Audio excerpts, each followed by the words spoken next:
Christopher Columbus is one of the most famous figures in world history, but the question many historians ask today is simple yet powerful. Was Christopher Columbus a hero or a villain? For hundreds of years, Columbus was celebrated as a brave explorer who discovered a new world and changed the course of history.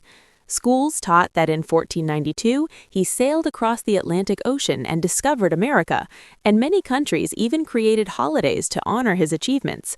However, modern historians have examined his life more closely and discovered a more complicated story. Christopher Columbus was born in 1451 in Genoa, a port city in present-day Italy.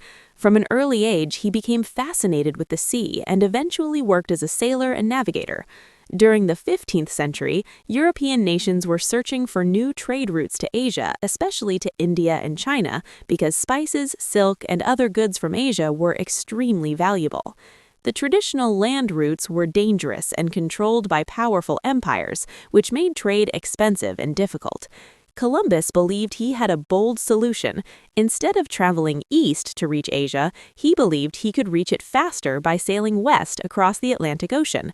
Many rulers rejected his idea because they believed the ocean was too vast and dangerous, but after years of effort, Columbus finally convinced the Spanish monarchs King Ferdinand and Queen Isabella to support his plan. In August 1492, he began his historic voyage with 3 ships called the Niña, the Pinta, and the Santa Maria.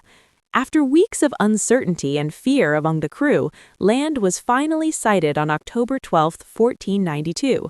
Columbus believed he had reached islands near Asia, but in reality he had arrived in the Caribbean islands of the Americas, where he encountered the indigenous Taíno people who had lived there for generations.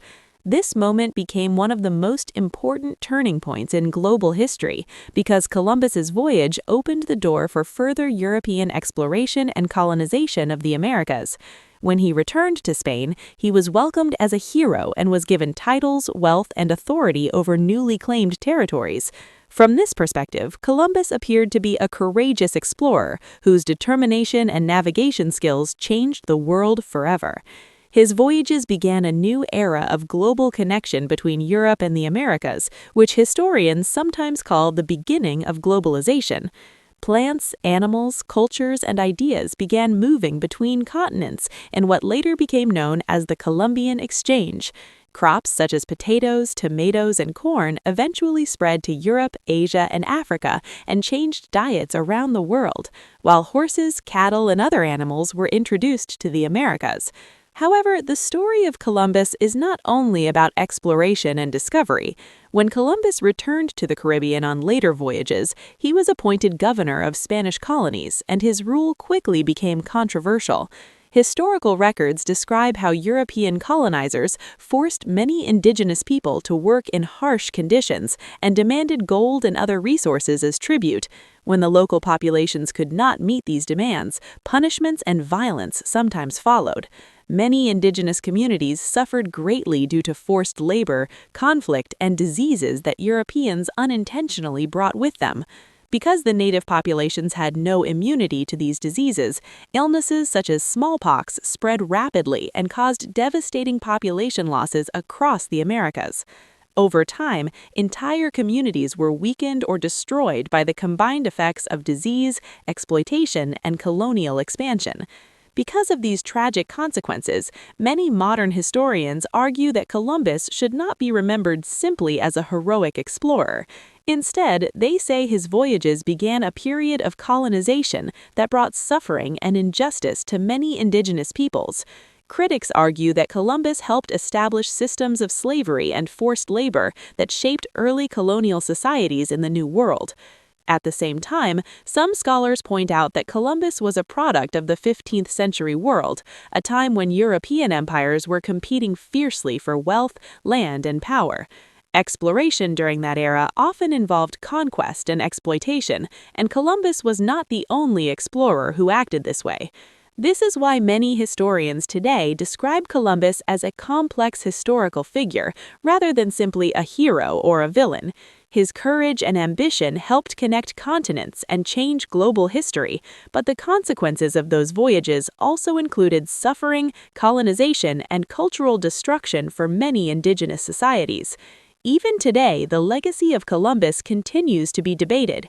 Some countries celebrate Columbus Day to honor the spirit of exploration and navigation, while others have replaced the holiday with Indigenous Peoples Day to recognize the cultures and histories of the native people who lived in the Americas long before European arrival.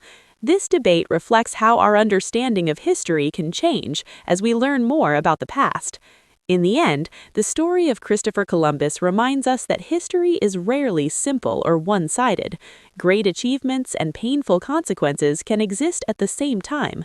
Columbus was a skilled navigator who helped reshape the map of the world, but his actions also contributed to events that deeply affected millions of people. So, was Christopher Columbus a hero or a villain? The answer depends on perspective.